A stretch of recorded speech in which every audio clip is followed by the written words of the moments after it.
semester 7 program studi agroteknologi Fakultas Pertanian Universitas Padjadjaran. Baik, kalau untuk saya sendiri, nama saya Muhammad Jalil Mubarok, sama seperti Hasna, mahasiswa agroteknologi. Salam kenal, Kak. Perkenalkan, nama saya Hauzan Arifin Fadri. Sama seperti Nabila dan juga Muhammad Zainul, saya mahasiswa agroteknologi semester 7. Salam kenal, Kak. Oke, salam kenal. Halo Kak, nama aku Fahri Suni, sama dari agroteknologi juga. Oke. Sebelumnya, ya seperti yang sudah disebutkan bahwa Kak Muhammad Fahreza Hakim merupakan co-founder dan CEO dari PT Villa Tani Indonesia. Nah, Villa Tani Indonesia sendiri merupakan platform yang menghubungkan petani dengan investor, market, praktisi pendamping, dan pemilik lahan. Nah, PT Villa Tani Indonesia juga berdiri atas sebuah harapan untuk memajukan Indonesia melalui pertanian dengan generasi muda sebagai penggerak utamanya. Oke. Pertama ya, awalnya tuh saya hanya fokus untuk budidaya odot, rumput odot ya. Jadi ada peternakan di Cilegon dan banyak juga peternakan di sini ya, daerah sini, dan membutuhkan hijauan pakan ternak. Nah, maka kita fokus di situ. Setelah dari situ kita coba untuk ada namanya edukasi gitu, edukasi. Kita jadi ada lahan sekitar 1,5 hektar, kita tanamin banyak komoditi gitu kan, macam-macam komoditi, dan kita fokus untuk edukasi anak-anak sekolah dan lain-lain. Dan alasan lainnya kita juga pengen petani ini terbantukan gitu kan. Selama ini kan di sisi modal mereka tuh susah gitu. Jadi kalau pengen dimodalin gitu kan, biasa sama tengkulak atau siapa gitu kan, dimodalin, nanti selama dia budidaya, dia kan belum dapat duit ya. Modal itu kan biasanya buat modal untuk kebun ya, budidaya. Nah, dia minjem lagi kan pasti kan, dia minjem lagi, nanti pas panen harganya itu biasanya bukan dia yang nentuin, biasanya ngasih ngutang ataupun yang beli gitu kan. Nah, setelah panen hasilnya itu untuk apa? Untuk bayar utang. Jadi siklus pertanian Indonesia tuh banyaknya kayak gitu dominannya. Makanya kita ubah formatnya. Tadinya cuma kita jual beli hijauan, terus ada eduwisata. Sekarang kita core bisnisnya lebih kayak penghubung gitu, antara petani ke market, petani ke investor, dan juga pemilik lahan. Jadi kan modal yang kedua tuh ada ya regenerasi petani ya. Nah, ini yang kita pengen buat. Jadi kan selama ini kan banyak anak-anak muda yang nggak mau terjun di pertanian karena pertama mungkin kepastian harganya nggak ada, terus profesinya tuh bukan menjadi profesi yang sangat menjanjikan. Misalnya pengen ubah dengan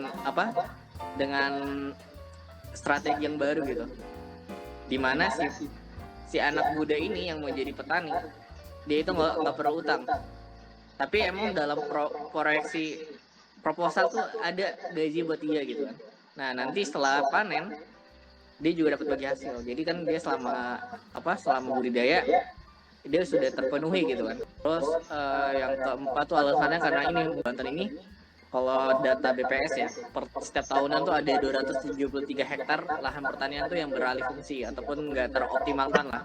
Nah, walaupun kita tidak menyumbang lahan yang terkelola sama kita nggak terlalu banyak ya, tapi seenggaknya kita membantu untuk mengurangi lahan yang terus beralih gitu. Jadi itu. Sebelumnya saya pernah wirausaha namanya Ayo Wisata Agro. Ada mobil Elf ataupun yang Hiace ya. Nah, itu dia jalan-jalan ke UMKM pertanian. Nanti si konsumennya itu dia dapat experience dari belajar, oh ternyata budidaya ini kayak gini, terus dapat juga bisnisnya. Sedangkan untuk pelaku UMKM-nya, pertama dia dapat harga tiket masuk dari konsumen yang datang ya. Terus yang kedua, produknya itu terpromosikan secara tidak langsung ya. Habis itu kan pandemi ya. Ya pandemi selesai dan investor ini udah sulit untuk mendanai wisata agro gitu kan. Pertama ya kita ngelihat dari market dulu. Jadi kan, wah ini potensi peternakan banyak. Awalnya dengan peternakan banyak pasti butuh namanya pakan kan. Nah berarti saya harus budidaya hijauan. Hijauan tuh saya kedua tuh potensinya golden melon ya. Nah golden melon itu menjadi khasnya Cilegon. Nah makanya saya coba untuk keliling itu ke petani-petani untuk ngambil melonnya itu saya jual ke Jabodetabek. Itu awalnya sedikit, jadinya sekarang udah setiap pekan tuh bisa sampai 5 sampai 1 ton ya. Uang pasar yang ada tuh kayak apa sih keunggulan di Villa Tani ataupun di daerah yang saat ini Villa Tani hadir di situ kan. Pertama, peternakan banyak. Kalau yaudah kita sediain aja pakannya gitu kan. Terus yang kedua apa? Keunggulan kita tuh ada namanya golden melon gitu di Cilegon banyak. Nah setelah itu baru Villa Tani beranjak ke tempat-tempat lain, kayak misal di Pangalengan. Wah Pangalengan kita ada namanya kentang gitu kan. Nah, apalagi ternyata di Bogor ada nih. Kan kita udah kuat nih dari golden melon udah didistribusikan ke Jabodetabek.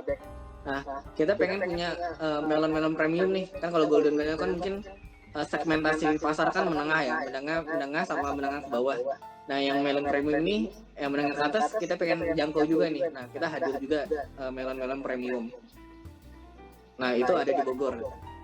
Jadi itu kita tuh bukan trading bebas ya, maksudnya bukan palu gada ya, apa yang konsumen minta kita ada, tapi kita melihat dari SWOT-nya ya, hasil SWOT-nya. Kalau kita nanam golden melon, kekuatannya ini nih, kita jadi Cilegon nih cocok untuk nanam melon di konven gitu kan, karena berpasir terus dataran rendah. Nah, terus kita analisa yang lain-lain gitu kan. Marketnya ini, baru kita launching produk. Tani itu punya banyak unit usaha ya. Nah, dia punya unit usaha yang lain. Ada namanya Villamart.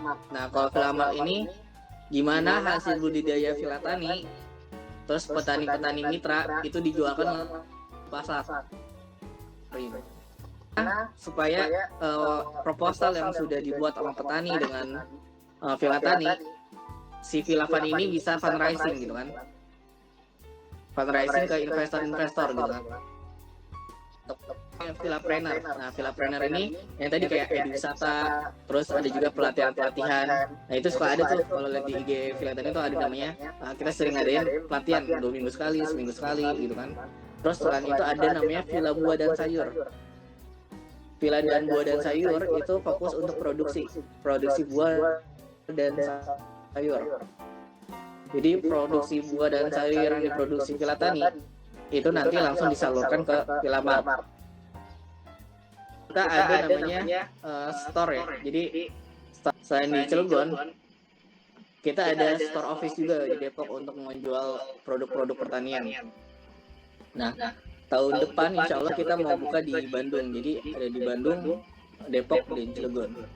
Jadi untuk inovasinya dari Villa Tani sendiri itu satu sama lain programnya saling terintegrasi ya? Iya, saling terintegrasi. Mungkin kalau dari segi produk ya. Nah, contohnya aja misal melon hidroponik ya. Melon hidroponik internet. Kita kan dapatnya langsung dari petani ya. Dari petani terus langsung ke konsumen ataupun reseller. Nah, itu kalau dijual harganya bisa 50 sampai 60 ribuan. Harga dan dengan kualitas yang sama ya, harganya bisa jauh lebih murah. Yang kedua, spek dari produk-produk Villa Tani itu premium. Jadi saya sering sebutnya buah premium, sayur premium, tapi harganya lebih ekonomis gitu kan. Dan yang lainnya, Villa Tani itu punya jangkauan kemitraan petani gitu kan di banyak titik. Jadi untuk suplai ke konsumen atau reseller tuh bisa setiap pekan gitu kan, bisa setiap hari mungkin. Kalau tantangan itu gini ya, cukup banyak ya. Sama dari budidaya ya. Dulu kita tuh platform investasi budidaya ya. Oh, banyak budidaya gitu kan. Nah, tantangannya kalau komoditi pertanian kan itu kan apa ya? Resikonya juga besar ya dari sisi budaya. Kayak waktu itu kita juga pernah gagal panen melon, kita sampaikan ke investor dan lain-lain ya. Nah, untuk saat ini Filatani lebih banyak portofolionya di penjualan ya, penjualan trading. Sedangkan untuk budidayanya kita cuma ada tentang odot dan pengemukan hewan ternak ya. Nah, yang kedua itu kami masih kesulitan untuk menjual banyak komoditi sayuran gitu kan, misalnya kayak cabai,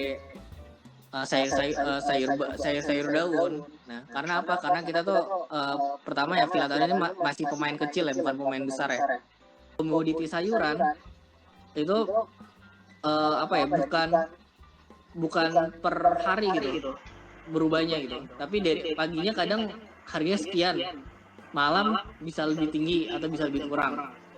Jadi banyak sekali fluktuatif. Nah, itu tantangan banget di dunia pertanian tuh, fluktuatif harga. Makanya sekarang kita makanya Filatani ini komoditinya dibatasi, yang dimana kita bisa kontrol harga gitu kan. Dan kita punya pasar tersendiri dari sisi SDM.